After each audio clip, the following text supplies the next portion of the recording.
Olha só, o debate volta a questionar o marco temporal e a insegurança na demarcação de terras indígenas. O desdobramento da decisão do Supremo Tribunal Federal foi tema do encontro da Associação de Juristas. O objetivo dessa vez é trazer à tona alguns detalhes sobre o limite nos territórios indígenas e quais as previsões legais numa possível demarcação de terras. Veja só. A mesa de debates Território Indígena e Marco Temporal, Avanços e Retrocessos aconteceu na Procuradoria da República no Distrito Federal, em Brasília, e contou com a participação de especialistas no assunto e parlamentares.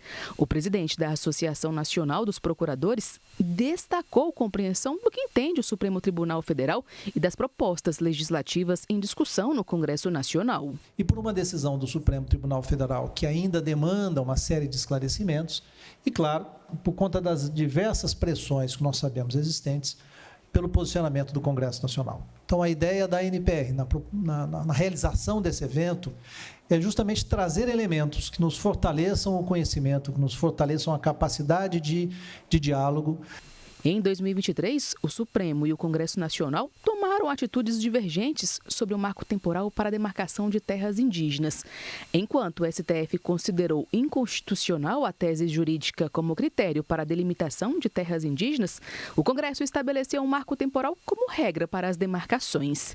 Segundo a deputada federal Célia Chacriabá, a decisão tomada pela Corte não é favorável apenas de um ponto de vista cultural e ancestral, mas também conquista de repercussão econômica e de impacto global. O que estava em jogo era, sobretudo, o Senado, que votou de maneira acelerada e sabia que era inconstitucional, porque quando nós falávamos, inclusive a PIB participou por diversas vezes, o Núcleo de Advogado Indígena e Joênia nessa matéria, e falava assim, nós sabemos que é inconstitucional, mas não dá para mexer aqui no texto no Senado, porque senão ele vai voltar para a Câmara. Então a gente vota e depois a gente derruba nos vetos. Os indígenas são contrários ao marco legal. Argumentam que o critério de ocupação no dia 5 de outubro de 1988 não é preciso.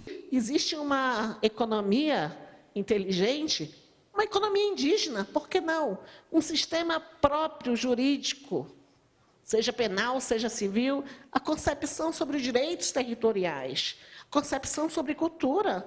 O assunto ainda está longe de ser definido de fato. Após o Congresso Nacional ter aprovado a lei do marco temporal, tanto a articulação dos povos indígenas do Brasil quanto os partidos PSOL e a Rede Sustentabilidade solicitaram ao STF que julgue a norma como inconstitucional e que ela seja imediatamente suspensa. Não pode fazer uma lei sobre indígenas sem consultar os indígenas. Convenção 169, artigo 6º, vale para a medida legislativa. Foi a violação mais escancarada que se pode imaginar. Você tem um problema ali de princípio. E quando nós não temos essa plenitude que estava assegurada no nosso texto constitucional, que deveria ter nos próximos 5 anos após a sua promulgação, de todas as terras indígenas, e que isso não se cumpre, automaticamente o Estado brasileiro rasga a Constituição Federal e o nosso ordenamento jurídico